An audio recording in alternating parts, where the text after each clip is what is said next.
Hello, this is Joe Wheaton, and we're going to start in on this design module, just getting off on the right foot, and that is taking out of the planning phase what we learned and leading the design with recovery potential from that.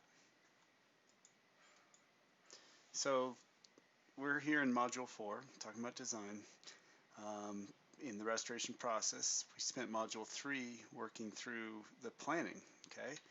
And it's easy to just kind of jump in and like, we're eager. Let's just, let's get a design. Let's make some structures. What I'm going to try and convince you of is never to start a design without that critical context from the planning phase. Well, what context explicitly are we talking about? Um, well, we're talking about getting the conditions and the recovery potential. And remember that in the design phase, our alternatives, our design opportunities, is really defined by the gap between condition and recovery potential. And we've got to make this judgment call on how many treatments will it take to get to that recovery potential, and then once you get there, what's it going to take for it to become self-sustaining? Okay.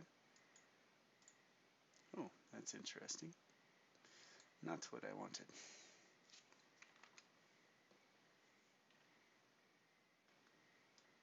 Okay.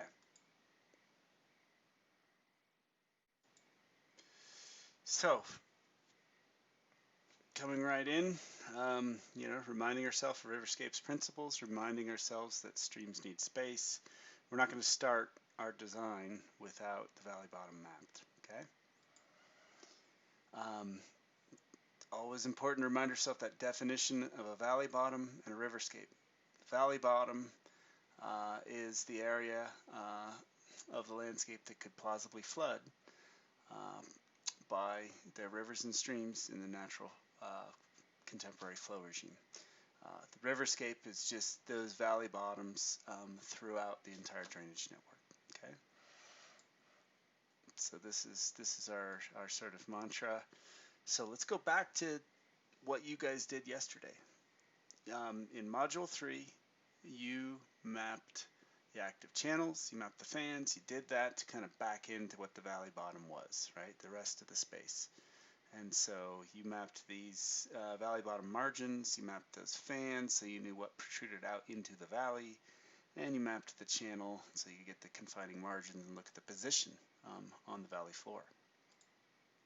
So the green area is roughly what you derived, okay? That's your valley bottom, area that could plausibly flood in the contemporary natural flow regime. Your design opportunity, as we said, is defined by this gap between condition and recovery potential. And so what we talked about is, both Weber and I talked about this, is to get at least one expression of condition, one indicator of condition, we're going to split the valley bottom that we have here in yellow into these different components. They're actually tier 1 geomorphic units in the fluvial taxonomy. So basically active floodplain, active channel, inactive floodplain. Okay, so we could do this for this whole thing, but at this scale, it's kind of hard to see. So we're going to zoom in. We're going to zoom in here, and we're going to take you to Pops's ranch. Okay. So just a reminder, we said condition can be expressed by mapping the inactive portion of floodplains, and we have this example here. Okay. And so I've faked a hypothetical property boundary. I was kind of looking at some fence lines and some other stuff. So there you go. There's Pops's ranch. Okay. Here's Pops's house. Here's his barn. He's got a nice corral down here, some outbuildings, etc. Okay. And so what I've done is I've gone and just, because I was zoomed in, I could do a little nicer job. First thing I did was I mapped the valley bottom. I stopped it right here, right at the property line, okay? And it goes all along. And notice here how I don't have the valley bottom of Fall Creek mapped, but the valley bottom, just the valley bottom of Coburn Creek. And so this part that comes out, I think some of you know what this is. It's really low angle, so it might be a little deceiving, but this is the fan. It's the fan of Coburn Creek, okay?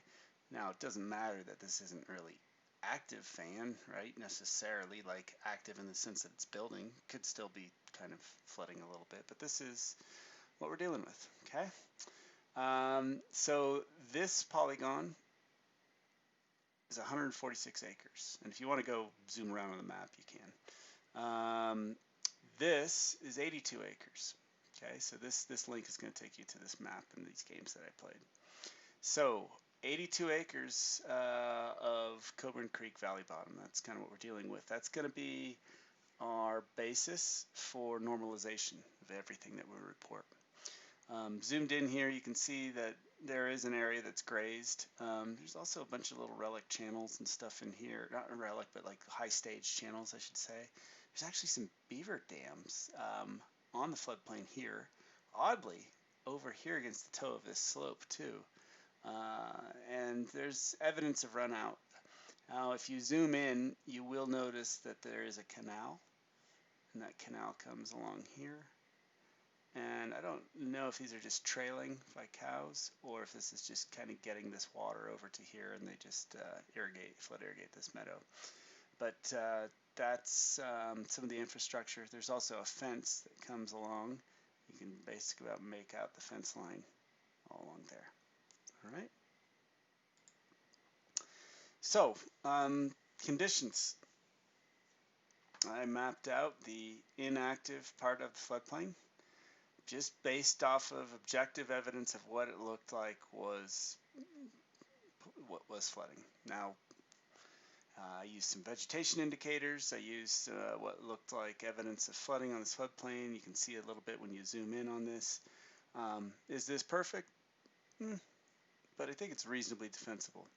What did I come up with? Well, I came up with, when I mapped it, traced out the active channel in blue, that's about 4 acres. So it's about 5% of the valley bottom. I mapped the inactive portion, that's 41. So 41 plus 4 is 45. Subtract that from 82, I get my 37 acres. So the proportion of the valley bottom that's active is 50%.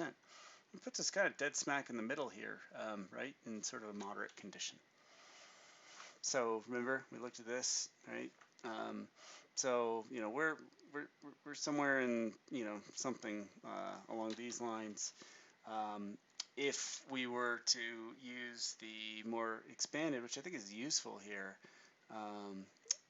stream evolution model, it's probably in this laterally active condition, right? Our geomorphic conditions is laterally active. I say that because the other candidate might be quasi-equilibrium or stage 1 sinuous single thread. And if we go back, there is this sinuous single thread, but if you start zooming in, this does have the feel of a channel that's been pushed up against that valley bottom or valley margin and valley bottom margin. And it just feels like it's kicking everywhere it can. There's a lot of active bank erosion, lateral widening. Little hints in a few of these bends, tendencies to build mid-channel bars and islands, but just not multi-threaded yet, right? It's so I think it's laterally active is the right call. So remember we said the answer, is recovery potential to this question of how much is in play for restoration. We're going to map that with pink. Okay, so recall we had this valley bottom land use, and notice how what we mapped is not a million miles off what I was just showing you for the inactive versus active, right? These are reasonably close. Not bad considering we were doing it off of a pretty coarse resolution. Well, we asked Pops about recovery potential, okay? So remember, recovery potential is the valley bottom minus what the landowner or the land manager is willing to accept. And this is an interesting exercise with good old Pops. By the way, there is no such thing as Pops. I've just made this guy up. Anyway, well, coming into this, the yellow area with 50% that qualifies as active, 50% qualifies as inactive, okay? So the active is the active floodplain and active channel. Notice where Pops put the pink line, okay? Tracks right here, pretty good, pretty good. Then there's these real straight lines. Why? Well, that's where his fences are. Notice the fence goes right across this active meander bend that's laterally eroded into the fence. It's gone. There's another spot here where the road, or a little trail, is gone. So in this space right here, Pops isn't really admitting that it's active, doesn't really see it as that. And that kind of makes sense. He doesn't have his cows out here in the winter, and his cows use this in the spring and his summer pasture. He's actually pushing them up to higher ground in the summer, so it's really kind of the spring and the fall, and then the cows are taken somewhere else. I'm making that up too. But this is a interesting sort of gap, because what he's saying is that you could have 35% of this for the river to do better with. So the uplift, if we use this indicator, or we were to use proportion active as an indicator of overall health, there's actually no uplift, right? So what do we do in a situation like that? Well, one conclusion is, if the reason you have funding, if the reason you're interested in this, you really do care about increasing the amount of valley bottom that could be active, maybe this isn't the right project. I mean, what he's come up with is logical. It's following the fence line. We can dig in a little deeper here. So how do you feel, Pops, about channel change and floodplain reconnection? Well, he's able to give the stream some space to adjust in portions of the valley bottom, but not all of it. Okay. Yeah, there's beaver there. I've got no problem with them. They're kind of interesting, so he's willing to allow that. Yeah, and he's fine to deal with adaptive management. So, okay. I mean, maybe there's still some room to talk about this. Maybe a better indicator might be, instead of one relating to Riverscape Principle 1, streams need space, maybe for this project with Pops, a better indicator might be the proportion of the valley bottom or the inundation extent at low flow, right? So if we were to look at this reach, this is actually a high flow that we're looking at, sort of a bankful flow. And if we were to look at it, you could have some more structural forcing in here that would lead to more connectivity. So, this idea of, pretty much that whole thing's free flowing right now, could we get some structure in there that increases some of the inundation extent at low flows? Yeah, that could be something worth exploring. So, what could Pop's reach of Coburn be? Well, even if it's just in this recovery potential that he's willing to concede, we might be able to get some more inundation area, and we might be able to shift it to stage 8, sort of a weekly anastomosing system. By the way, we call that wandering.